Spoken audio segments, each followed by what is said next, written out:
नमस्कार दर्शकों। आजकल कुछ तथाकथित नवबौद्ध और नास्तिक हमारे सनातन धर्म के ग्रंथों को आक्षेप लगाने में कभी पीछे नहीं हटते। ऐसे ही तथाकथित कुछ नवबौद्ध जैसे झंडू झंडी अपने कुकृत्यों की वजह से जो यूट्यूब पे फेमस है, उसे लगता है कि मैं एक के बाद एक लोगों को बेवकूफ़ बनाता जाऊंगा, और लेकिन मेरी जो मूर्ख ऑडियंस है वो इस चीज़ को मान भी जाएगी। तो सबसे पहला आक्षेप जो झंडू ने लगाया था वो था रामायण पे सीता और रावण के संवाद में, कि जब रावण ब्राह्मण का भेष धर के आया तब वो कुछ अभद्र टिप्पणी करने लगा तो सीता, जबकि अरण्यकांड के सर्ग 47 के 2 नंबर श्लोक पे ये बताया गया कि सीता जी ने उनको इसलिए नहीं रोका क्योंकि उनको रावण नाम के भैरूपी है जो ब्राह्मण के वेश धर के आए थे, उस ब्राह्मण का श्राप का भय लग रहा था। इसी कारण से वो कुछ बोल नहीं पाई। इसका मतलब ये नहीं कि उनको अच्छा लग रहा था। जबकि ब्राह्मण का भेष धर लेने से कोई ब्राह्मण नहीं बन जाता। उसी प्रकार से ये बात भगवत गीता के 42वें श्लोक पे बोला जा रहा है। आप देख सकते हो यहाँ पे क्या लिखा गया, peacefulness, self control, austerity, purity, tolerance, honesty, knowledge, wisdom and religiousness, this are the natural qualities by which Brahmanas work. तो बस ब्राह्मण के भेष धरने से कोई ब्राह्मण नहीं बन जाता। रावण कितना कामी व्यक्ति था ये सब जानते हैं, तो ब्राह्मण का वेश धर के कोई ब्राह्मण नहीं बन जाता। ब्राह्मण कौन है वो इस श्लोक से ही पता लग जाता है और इस ट्रांसलेशन से ही पता लग जाता है।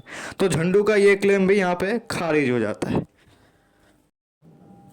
झंडू का एक और क्लेम था कि वाल्मीकि को पता ही कैसे था कि रावण और सीता के बीच संवाद चल रहा है, या फिर रामायण में जो भी घटना हुई वो वाल्मीकि को पता ही कैसा था।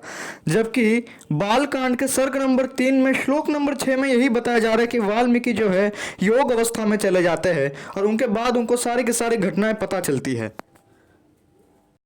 वैसे झंडू झंडी को कुतर्क करता हुआ पाया गया कि 7th सेंचुरी बीसी के पहले कोई देवनागरी स्क्रिप्ट ही नहीं थी, जबकि इस गधे को इस बात का पता ही नहीं कि उस टाइम पे पेपर के लिस्ट पे मैन्युस्क्रिप्ट को स्टोर किया जाता था।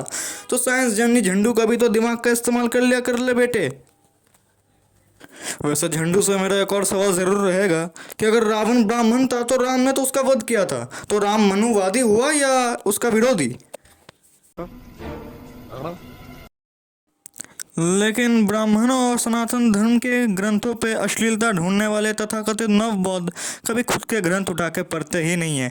इन्हें इस बात का पता ही नहीं है कि हमारे नवबौद्ध के ग्रंथ में क्या क्या लिखा हुआ है और कितनी बढ़िया बढ़िया बातें लिखी हुई है।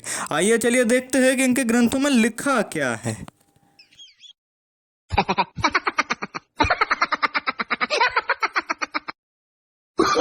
Oh, no, no, no, no.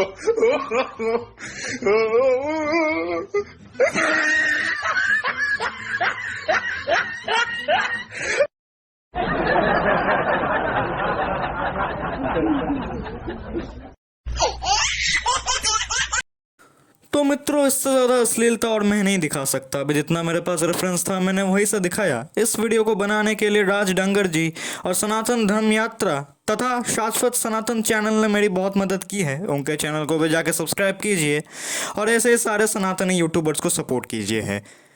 फिलहाल के लिए मैं आप लोगों से विदा लेता हूँ।